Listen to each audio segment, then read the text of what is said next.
Ladies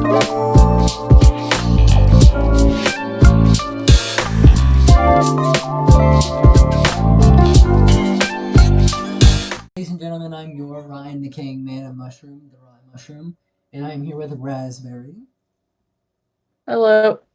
Alright, and we are going to watch most disturbing police sketches and photos. So let us begin. The Lake Bodom murders are one of the most infamous unsolved homicide cases in the history of Finland. Lake Bodom is located in the town of Espoo, near the southern tip of the country.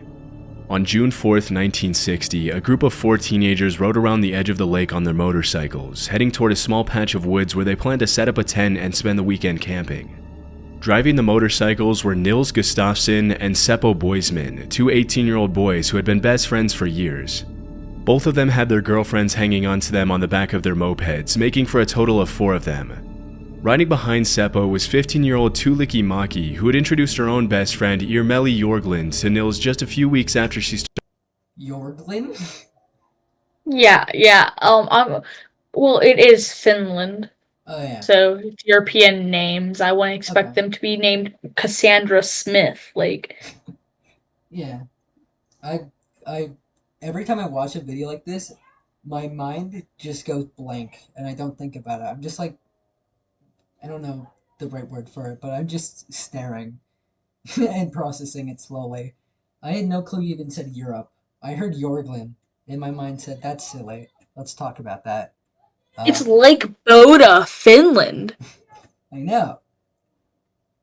Finland is Europe. Yeah.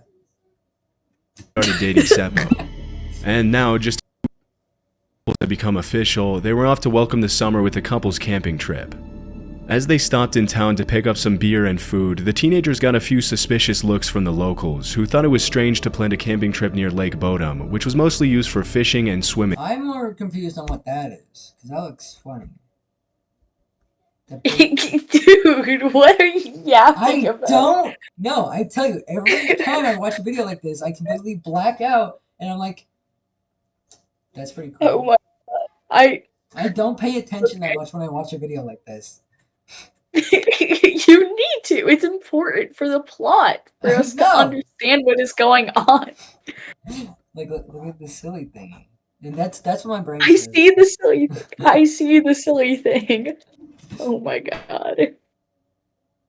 But not so much for camping. Regardless, the teenagers soon reached the campsite, and after pitching their tent, they enjoyed a carefree evening of drinking, swimming, and fishing. A little after 2 a.m., the boys crawled back into a single tent with the girls and went to sleep. The following morning, the joy of the teenage dream from the previous night had been replaced by a scene straight out of a horror movie. The tent had collapsed on itself, and the bloody bodies of the 4 teenagers appeared to be wrapped up inside the tent, with 3 of them losing their lives to several stab wounds and blunt force trauma to the head. The only survivor was Nils Gustafsson, who had been seriously injured. Oh, pause it. I have a theory already. A game theory? No, a real-life murder theory. I think the person who survived killed them. Did it say that? No, 4, right? it said that. It said there was 4 people. 3 of them found with stab wounds, and then 1 of them was alive. Oh, okay. At around 6 a.m., a group of birdwatchers spotted the collapsed tent and caught a glimpse of a blonde man walking away from the scene. Oh. Chalking it up to a wild party the previous night, they thought nothing of it and failed to call the police. At around 11 a.m. though, a man named Esko Johansson went down to the lake to swim with his young son when he spotted the collapsed tent in a clearing. When he went over to investigate, he found the 4 teens wrapped up in the shredded tent. By the looks of it, someone on the outside had cut the guy ropes, sliced through the... I think I'm tweaking. Like one of them. I could have sworn it said that one of them was alive. Yes, scroll back a bit. Yeah. Keep going a little bit more. Yeah, right there. Like right. Oh, it's like before the blood, isn't it? Losing their lives to several stab wounds. No. Wait, no, it was right there. You just... Teenagers appeared to be wrapped up inside the tent, with 3 of them losing their lives to several stab wounds and blunt force trauma to the head. The only survivor was Nils Gustafsson, who had been seriously injured but Survivor. somehow managed to stay Okay, alive so enough I'm not time to be tweaking. rescued. No, you're not. Oh, okay, At wait, I around understand. 6 I a.m., understand a what he group was of saying. Their 4 bodies were wrapped up, but one of them was still alive. They just didn't know that. Ah. Okay. Sliced through the tent and viciously attacked the kids in their sleeps with a knife and possibly some type of bludgeon. Interestingly, all the kids' wallets, moped keys, and even some of their clothes had been taken by the attacker. As he took in the gruesome Do we know scene, what Esco time suddenly frame saw this was? Was this He- like recent? I don't think it was because those photos looked pretty black and white. Yeah. I mean, they are. They look pretty old. Nils take a sharp breath and move ever so slightly. Okay. As soon as he realized the boy was alive, Esco sped back into town with his son to alert the police. Upon arriving at the campsite, the cops immediately took Nils back to the hospital to recover. Although he had suffered from serious brain injuries, Nils recalled the face of a blonde man dressed in black and red staring down at him through a hole in the tent before the attack. From his description, police were able to make a sketch of the suspect, which has since become infamous for its disturbing nature my and the man's God. cold, lifeless. Massive forehead. Oh my Lips. god. Look at his lips. Look at his succulent lips. That was the first thing I saw. The succulent lips. I'm looking at that forehead, man. We're on 2 different sides of the spectrum. Look at his 1,000-yard stare. Look at those blankness in the eyes. The bleakness. Those are huge. They are. But did you know that like only 3% of police sketches are actually helpful in finding the culprit?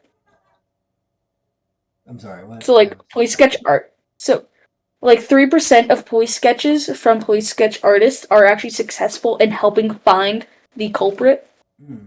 3%? Wait, yeah, it's some low number like that. Here, wait, let me look it up. Sorry. Here.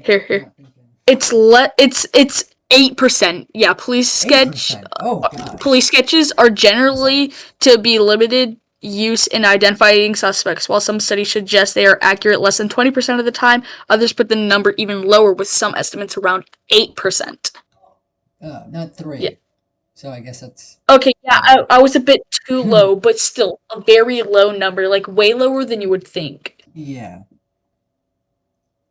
Stare. You would expect it to be more. Other fishermen and bystanders also reported seeing the mysterious blonde man walking in the woods in the early hours of the morning of June 5th, but the only details police really knew about him were that he was probably in his 20s and around 5'8". You would normally hope that a police investigation would help shed more light on cases like this, but that's not really the way things happened in the Lake Bodom murders. As soon as the Finnish police began investigating, they made a series of rookie mistakes that made it even more difficult to solve an already confusing case, starting with the fact that they failed to put police tape. They were all like... Well, no. They all had like a date, right? They were all dating. Yes. These two are legal adults. These two are in school. That's why they had the beer, because they could. Yeah, that's kind of weird that they were dating them. They're like some sort of super seniors. It's a 3-year age difference, which I don't mind as long as you're out of school. But an 18-year-old dating a 15-year-old... that turns heads, you know? And also, well, they said dating them 2 weeks prior to the murders, meaning that it's, okay, not technically very weird, but also very weird because you're an adult dating a 15-year-old. You're 18 dating 15. So it's still a bit odd. It's odd. It's not like... I don't know. I mean, I guess morally it's kind of wrong morally, if you think about it, because an adult dating 15-year-old, like a senior dating a freshman, that's a bit odd. It is. It's weird. But because, like, I don't really... I'm not going to say I don't mind age gaps, but, like, if it's 1 year, 2 year, I don't mind. But, like... I mean, even 3 years good, but at some point somebody was 12 and the other was 15. Yeah, exactly what I'm saying. I don't mind a 3-year age gap as long as you're out of school. Because, what, a 6th grader dating a 9th grader? Yeah, that's a bit odd. That's gonna turn some heads. That turns into what I was saying. A 12-year-old and a 15-year-old, that's a bit odd. So around the crime scene, leading to the tampering of potential key evidence. The only relevant clues they managed to gather were Nils Gustafsson's shoes that were less than a mile away from the murder scene. Shockingly, after setting up dozens Why of were road his shoes a checkpoints in the mile away? woods, the cops ended up arresting a total of 88 criminals on Finland's most wanted list, but none of them was the Lake Bodom murderer. No, That's As crazy. the investigation None of them were progressed, the linked to the cops narrowed murder? down the list None of of them. suspects to two. 80. Well, wait, did he say 88 murderers or just 88 people? 88 people on Finland's most wanted list. Oh shoot.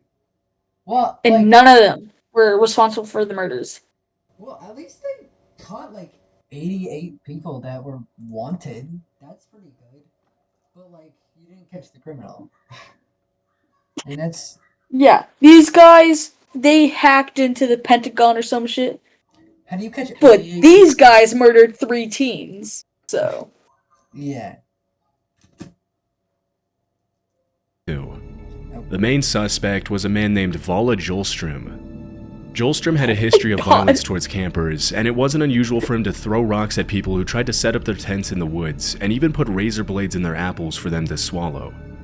Even though he confessed to Oh the my murders to his neighbor while he was drunk, his wife provided a wait, What are you please laughing at pause exactly? razors in the apples. It's like those ads you get on Halloween Day, and it's like, be careful what you eat. There could be razors in your Snickers bar. It's just a fucking knife and an apple, dude. I'm sorry, that's funny to me. Yeah. Does this guy not look like Nicolas Cage? Oh my god, I knew you were gonna say that. It's like, I knew you were gonna say that. Hey, look, I'm not insane, right? This guy looks like Nicolas Cage.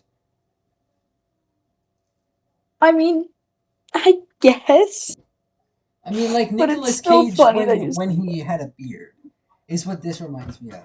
Him, not beard is completely different, but like bearded Nicolas Cage is what this guy is reminding me of.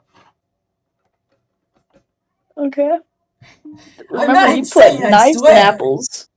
He did put razor blades in apples and throw rocks at tents. So. How would you not tell that there's a razor blade in your apple until you swallowed it? I feel like you could tell.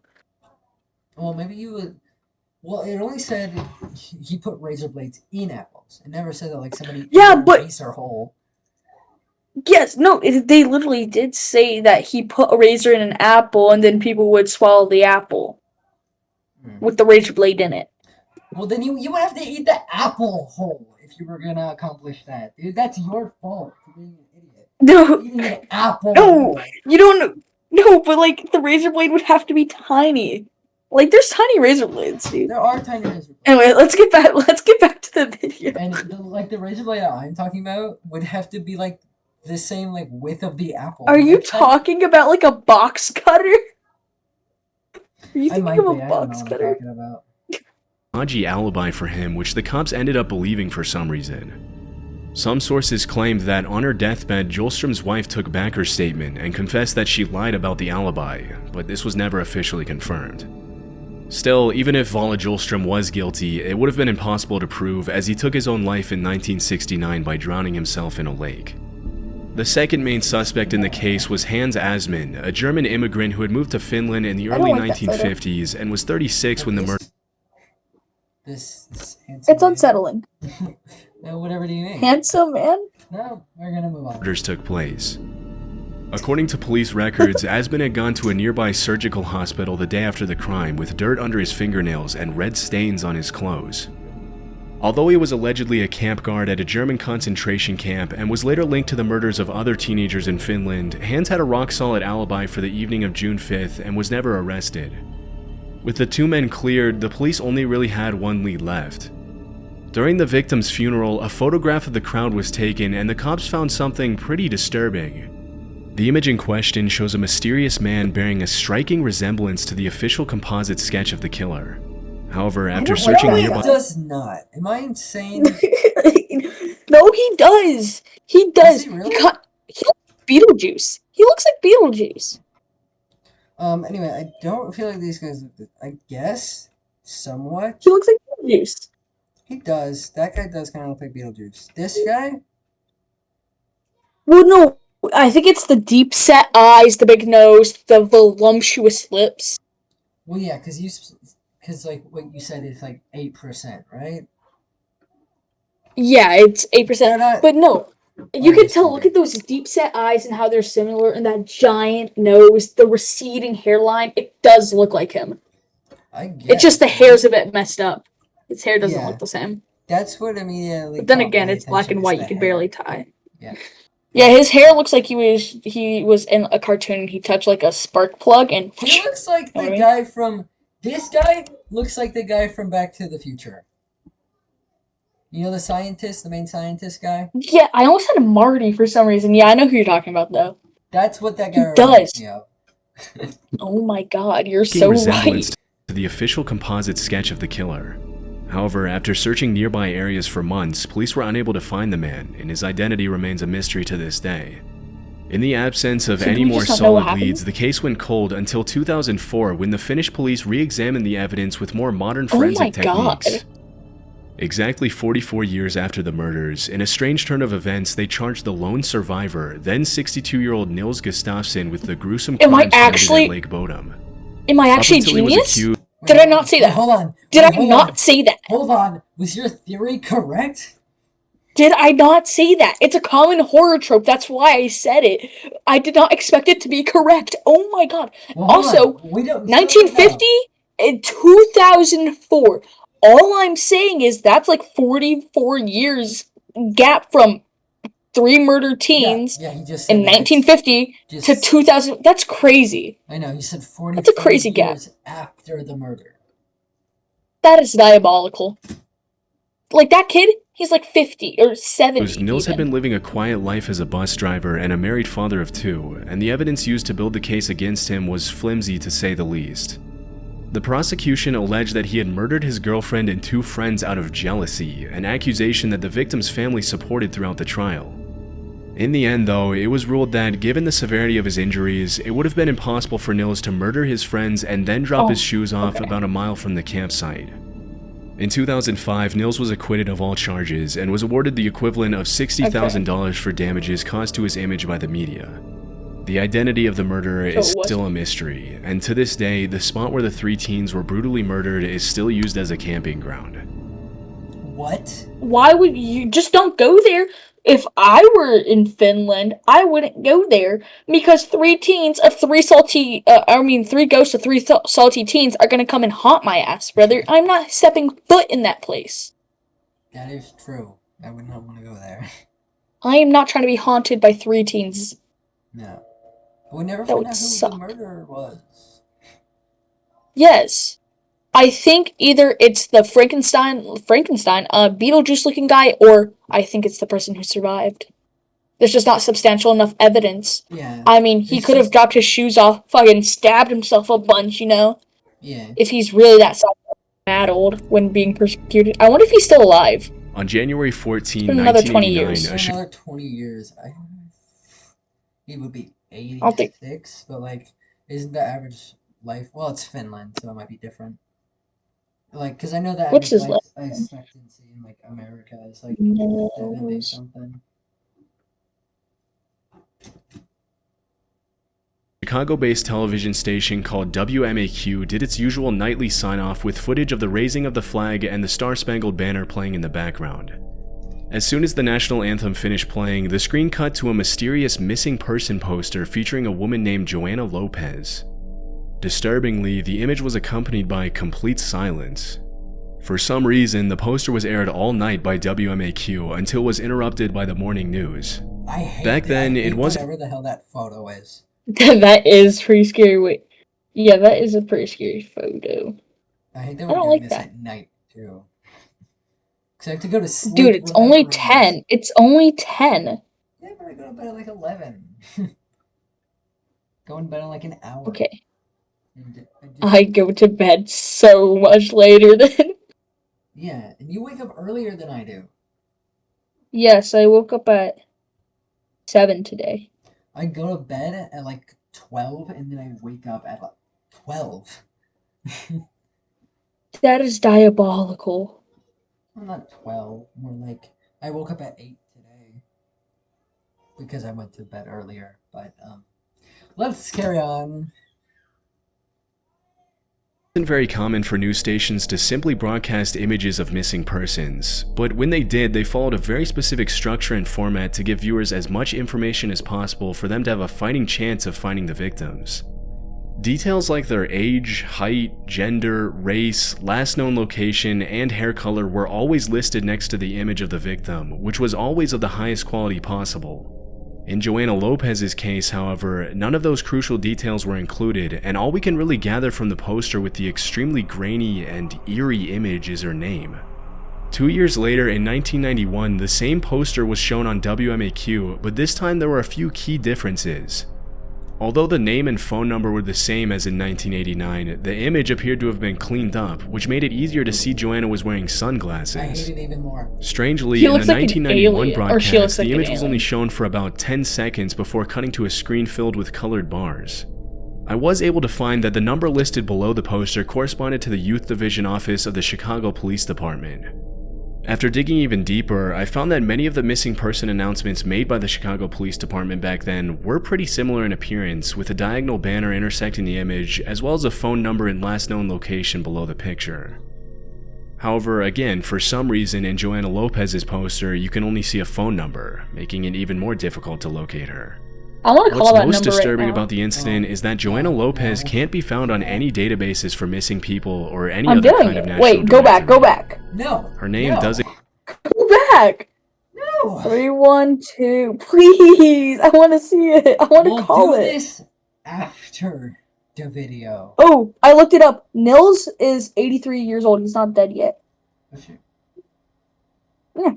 He is 33. I don't come know. up anywhere, I've never had somebody no go matter how missing. far you look back.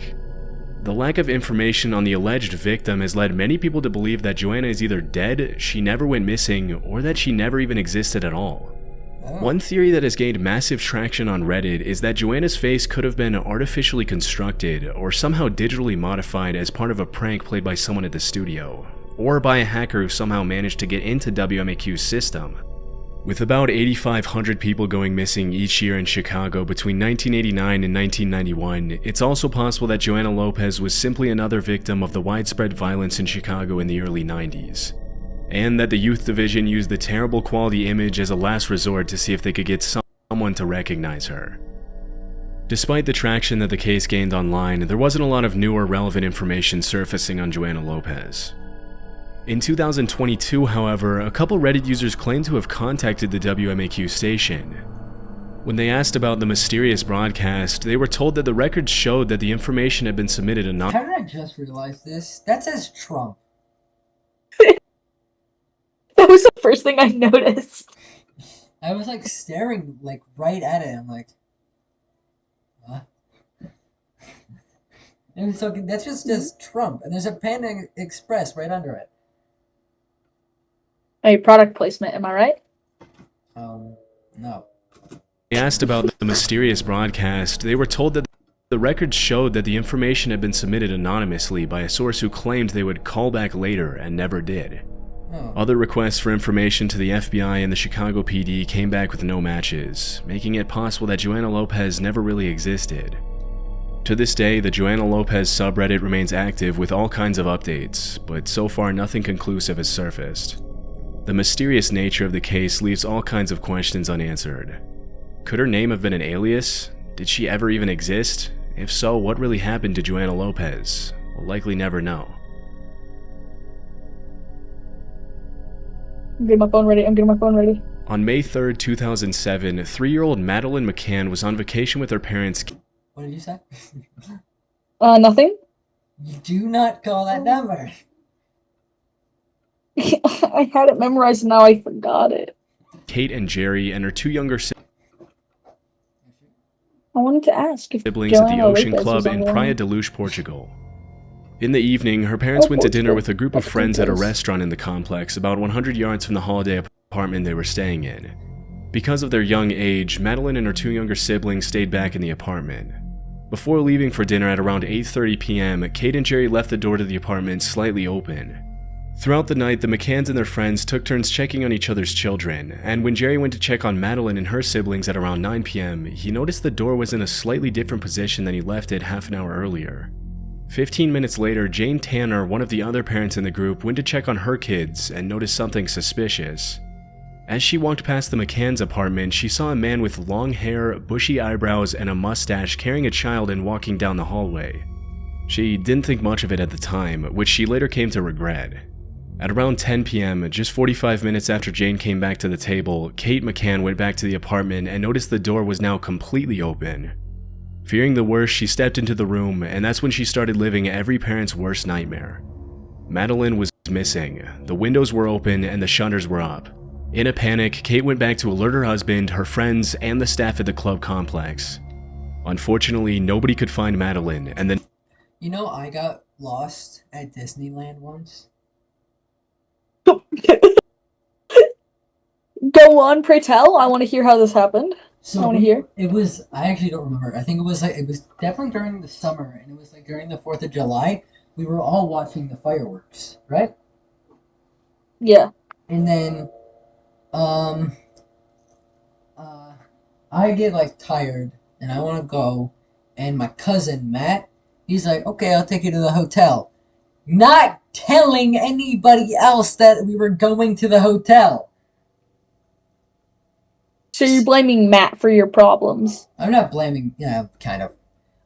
So we get in there, and we just kind of chill. And then my parents turn around, and they're like, holy shoot, our kid is missing. So they go. Oh, so you weren't actually missing because you didn't actually get lost. They just thought that you were missing because they couldn't find you. Exactly. Okay. So they look around, they ask people. They didn't really see anything because they were looking at the fireworks, you know? And then, so, this is the crazy thing. Mm-hmm. They go, like, they check, like, around the park, and they even alert, like, the entirety of Disney World. And so, like, over the Disney World, like, intercom, you hear, there's a child missing. And what was Big T-Dog doing? Oh my god. So, I'm sorry. So, as this is all happening, they all get back to the hotel, and you want to know what they see when they get into the hotel? You? They see me jumping on the couch, watching Wall-E, as Matt is sitting there with me, and they're like, holy gosh, we found our kid! You gave Big T-Dog a scare, brother. Next morning, an official police investigation was launched. For an entire year, the situation went from bad to worse for the McCanns, as Kate and Jerry were later formally labeled as prime suspects in the disappearance of their daughter and blamed for the entire incident in a Portuguese newspaper. However, the accusations were later dropped as Jane Tanner made her statement about the suspicious man she had seen carrying a little girl close to the McCanns' apartment around the time of the disappearance. Jane's description of the man matched the statement given by Gail Cooper, another tourist who had reported seeing a similar suspicious man walking around the complex in the days leading up to the disappearance. When asked about the man, Gail said, "He made my blood run cold and gave me the creeps. He seemed really strange. He said he was collecting money for an orphanage in nearby Espionage that was caring for 3 children whose parents had recently been killed in an accident on the Main Coast Road. The man was rambling and becoming agitated. I thought he was a con man trying to pull a fast one." It was later confirmed that the orphanage he mentioned does not exist, and there was no evidence of the fatal car crash he mentioned. The description of the suspicious man was later confirmed by another 12-year-old girl who had seen him multiple times in the days leading up to May 3rd, and based on the testimony of these 3 different people, police released this official disturbing sketch. For the next 4.5 years, the man in the sketch became the prime suspect in Madeline's disappearance, but the international manhunt that ensued resulted in nothing but a series of false anonymous tips and cold leads. In 2012, it was revealed that the man Jane Tanner had seen had simply been an innocent dad carrying his daughter down the hallway. Most disturbing police sketches. Oh, the man that she saw was just carrying his daughter. It wasn't even the girl Madeline. Oh no. Oh, nah. No, I'm scared. And he was in no way connected to the suspicious con man who had tried to collect money from Gail Cooper. In 2013, a new digital render of another man who was allegedly seen walking near the club complex in 2007 was released, and he didn't look anything like the previous suspect. Although the case continued to receive funding, the investigation went cold for the next several years, during which Kate and Jerry McCann continued to suffer and miss their daughter. In 2019, an 8-part Netflix series was released about Madeleine's disappearance, and less than a year after that, police announced they now believe the man responsible for the crime was a man named Christian Bruckner. Christian Bruckner owned a suspicious Volkswagen camper van that was found near the club complex where Madeleine disappeared. After being seen driving the van in the area on the night of May 3rd, Christian allegedly confessed his involvement in the crime to a man at a bar. Shortly after the disappearance, Christian and the other man were sitting in a German bar when a news report about Madeleine's disappearance came on TV. That's when Christian allegedly said something to suggest he was responsible for her disappearance. Even though he later denied his involvement in the disappearance to the authorities, police are still investigating him to this day, and it's possible they'll soon make a break in the case. Hopefully they'll find the man responsible and bring him to justice to at least bring some sense of closure to Madeleine's family after a traumatic 16 years. Wait, can we pause real quick? Yeah. Okay, I want you to search up something right now, okay? Search up Riker Webb, okay? Search up what? He was a missing child, in 2020. He was 3 years old. He wandered 2 miles off in the woods, and for 2 days, he was stranded in the woods, and I want you to search up him, because he has the creepiest, photo from after he was found. It is actually diabolical. He went from this sweet 3-year-old child to Riker, yes. Ryker, and then Webb, Webb. K-E-R, Webb. Yeah. Webb. Look up his photo, because it's actually traumatic what happened to this kid. Ew. Oh my god. What the hell was that? Yes. That was a 3-year-old child in 2020. Everybody ignore how I use Microsoft Edge. Yeah, wait, why do you use Bing, brother? Why do you use Bing? Yeah, oh, no. But, so that happened, what happened was, people think he's a skinwalker. People think that kid's a skinwalker. Okay, I hate that. Which is kind of mean to say, but that's, like, that 1,000-yard stare. He saw things when he was in them woods, but he was declared missing, and that's why I was thinking about it, because I was literally watching stuff about him today. Yeah, but this poor child. I just hate people that are like, oh, like they watch a paranormal video and they're like, oh, that's weird, it's a skinwalker. That's just it's a stupid answer. Yeah, people, every single time I would see a video on him, people would be like, that's a Wendigo now, that ain't Riker, that's a skinwalker. I know, and I don't find that funny at all. I don't find that funny at all, because that's a real child. I know, and it's so, like, people think, oh, it's a skinwalker. But you're not giving it any thought. Yes, but that poor child, he had to see some things. He said that he was found in this abandoned shed, by the way, which is the creepiest thing ever, 2 miles in the middle of the woods. And he said that he had to sleep in this lawnmower bag. You know, the ones that attach to the back of the lawnmower to collect the grass? Yeah. Yeah, he would sleep in those to stay warm. And he was found severely dehydrated and stuff. Like, a couple more days, bro would have been gone. Yeah. But that's just the first thing I thought of for some reason when I saw the little child, Madeleine. Terrifying stuff.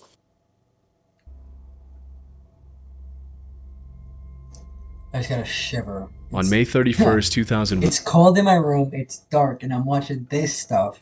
I'm just gonna shiver down my spine. If it makes you feel any better, he's like 7 now. That's nice. At least he's alive and probably somewhat well. Yep. Yeah, his parents are no longer on the internet, so we don't even know what he looks like anymore. Huh. They used to have a TikTok page with him, and they took it down because people kept making rude comments about him. 22-year-old Charlotte Murray Pace had just graduated from Louisiana State University and was looking forward to moving to Atlanta to start a new life. Sadly, she was never able to launch her new career. For that very same day, a man broke into her home and stabbed her with a screwdriver 81 times, taking her life. In the years leading up to Charlotte's murder, Baton Rouge, Louisiana had become... Hold on. 81 times. Yeah. 81. With a screwdriver, nonetheless. You know that first stab gotta hurt like hell. Like, all stabs had to hurt, but like at a point, she was dead on the floor and still being stabbed. Yeah, that's... Like, at one point, she had to have been dead, and bro kept going. Like, I feel like the first 20 would have killed him. Especially if, like, the first 4, brother. Do you know the pain that would be? A screwdriver. A screwdriver. Did he say in the heart? No. He just in said general. 81 times with a screwdriver. Like, where are you hitting to Yeah, get that effect? That's why And I'm saying 20, because like it depends on where you hit them. but like, this is a common fact that most times when somebody dies to this extreme of an extent, like 81 times, it's out of hatred, jealousy, something like that. Well, So it yeah, has to be somebody close to them.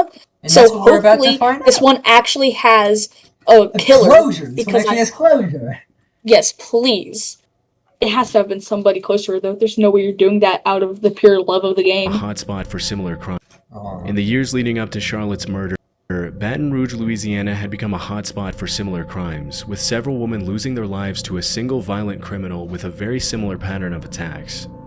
According to police reports, the perpetrator would often watch these women for weeks or even months, becoming familiar with their routines and habits, looking for the perfect moment to strike. In many cases, he pretended to be a kind stranger asking for help. When the victims obliged, he would turn violent and do the same things he did to Charlotte. After Charlotte Pace's murder, a woman named Diane Alexander reported to the cops that an African-American man had attempted to strangle her in her home on July 9, 2002. According to her statement, the suspect came to her home asking to use the phone, and when she opened the door, he brutally attacked her. Thankfully, the woman's son came home and scared the perpetrator off before he could take her life. Based on the description that Diane and her son provided, the cops were able to have a better understanding of the perpetrator's physical appearance. But after the cops extracted physical evidence from several of the crime scenes, the FBI reported that the killer was actually a white male between the ages of 25 and 35. Based on the evidence and several witnesses' descriptions, police came up with this horrifying sketch. No, I'm not looking. Get that off my screen. No, we're missing lore. You have to go back. No, I don't want to look at that. Why does it look like that? Oh my god, that's actually my sleep paralysis demon. Dude, that's literally think I saw that guy. No, that's literally like the photo people use when they're trying to make like horror stuff. That's the Mandela guy. Yeah, the Mandela analog. Yeah, dude. Mandela. That's what people use in like analog horror. I don't know. Like is that what the boiled based off of? I don't think so.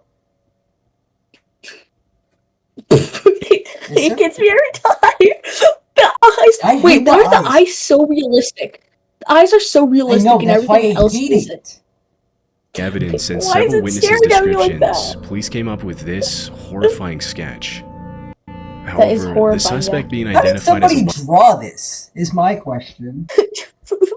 Whoever drew that has to be fired immediately. Also, did you hear what they said when the eyewitness account of them almost dying, saying that it was an African American male, and then the police were like, no, they're white. Well, I feel like that's kind of diabolical. Man, I don't know. I don't want to look at this thing. White man ended up being a mistake by the FBI, one that gave the killer enough time to take the lives of 2 other women while the authorities were searching for someone who didn't even look anything like him. It wasn't until forensic evidence from 2 more crime scenes was analyzed that a Florida lab confirmed to the police that the killer was an African-American man, not a white man. See what I just said? While these killings were taking place in Baton Rouge, there were more guns sold in Louisiana to terrified women who wanted to arm themselves than ever before. Fortunately, it didn't take long for the authorities to collect a DNA sample from their prime suspect, a man named Derek Todd Lee, who had been previously arrested. That is not the man in that photo! Look at that! You said you look at that guy. And then look at this guy. What? Oh my god. I'm tweaking. That is too funny. Not funny that he killed people. That's not what I was trying to say. No, it's funny that this is the killer. And that's who the people thought the killer looked like. That is not the same man. Look at those eyes. He reminds me of Slim Shady. What about this reminds you of hit rapper Eminem? The hair being super short. Imagine it was just blonde. It's like Slim Shady wannabe, you know? My name is what? My name is Chicka Slim Shady. You're telling me if this guy was blonde, he would look like Eminem? Hey, if the police catch was what the man actually looked like. If I saw that man in real life, I'd be like, yo, Eminem was a goodie, my gang. There is no. My apologies, original gangsta. You know what I mean? No! Because if I saw this man, I'd run away from him immediately. You wouldn't go salutations gangster. You wouldn't say salutations gangster? Not that this guy stare me down from a mile away. I'd be scared half to death. Oh my god, how'd you go back to 1 minute? If you click like the buttons, like salutations the keypad, gangster. Shut up. Yeah. Shut up. No, if I just can't. It's so uncanny how his eyes are so However, realistic. the suspect being identified as a white man. No, you said uncanny, and they like authorities were searching for someone who didn't even look anything like him. Uncanny Valley. It wasn't until forensic evidence from 2 more crime scenes was analyzed that a Florida lab confirmed to the police that the killer was an African American man, not a we already saw this. Louisiana to terrified woman to collect a DNA sample from their prime suspect, a man named Derek Todd Lee, who had been previously arrested in the years of the murders for domestic abuse and stalking. He had also been investigated for murder, but the cops couldn't legally arrest him because of a technicality. When his DNA was tested against forensic evidence at the crime scenes, it was a match for 5 of the victims of the brutal murders in Baton Rouge. Oh no. When police went to Lee's home to arrest him for the murders, he was long gone. Fortunately, it didn't take long for authorities to find him in Atlanta and arrest him near a college on May 27, 2003. In October 2004, Derek Todd Lee was found guilty and sentenced to death for the murders of 2 women. Oh my god. Later, his involvement in the murders of Finally 6 others was closure. also confirmed. Derek 6? Todd Lee never reached his execution day, as he died of heart disease in 2016 at the age of 47. Often referred to as the Ghost of Baton Rouge, or the Baton Rouge serial killer, Derek Todd Lee is remembered as one of America's most evil serial killers to this day, and as a man who was given one of the most disturbing police sketches in history. Yeah, look at that thing. That's disgusting. Oh, That's the thumbnail. That's the thumbnail right there. That was a thumbnail? Wait, was that the thumbnail? No, that's the thumbnail I'm using for this video, because of how much You're gonna use that photo? disgusted by it. Yeah, that is pretty bad. I will say that. Yeah, I like that. I don't like how I can still see its eyes looking I know, you at can me. still see the eyes. The only thing you can still see is the eyes. That's the creepy part. I'm not looking at that. No. Then click off of it, please, for my sake, at least. Stopping your stream. That was something else, man. Fun.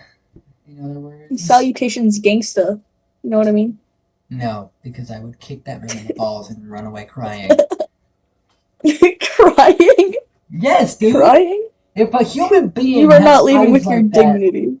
If a human being had eyes like that, I am bawling my eyes out. Anyway, ladies and gentlemen, that'll be the video. If you like that video, make sure you like, subscribe, and like, subscribe. Comment down below if you like guys. I don't know. Maybe you're into that. Like guys. Hey, make sure you shout out the original creator of the video, man. We kind of stole his video. Kind of. Yeah, sorry. We added stuff to it, but we should shout that guy out, even though we have no. This is Chilling Scares. He's really freaking cool, and you should subscribe to him like I am. I actually watch his videos when I'm not paying attention to them, and they don't. When you're not paying attention. Yeah. I was gonna get on my VR after this, but I don't feel like I want to after seeing that last image. Yeah, no. I feel like I'm gonna put on my headset and he's just gonna be behind me. It's singing Emmett, like rapping Rap God or some shit like that. I know. Bye. With a quizzical mark.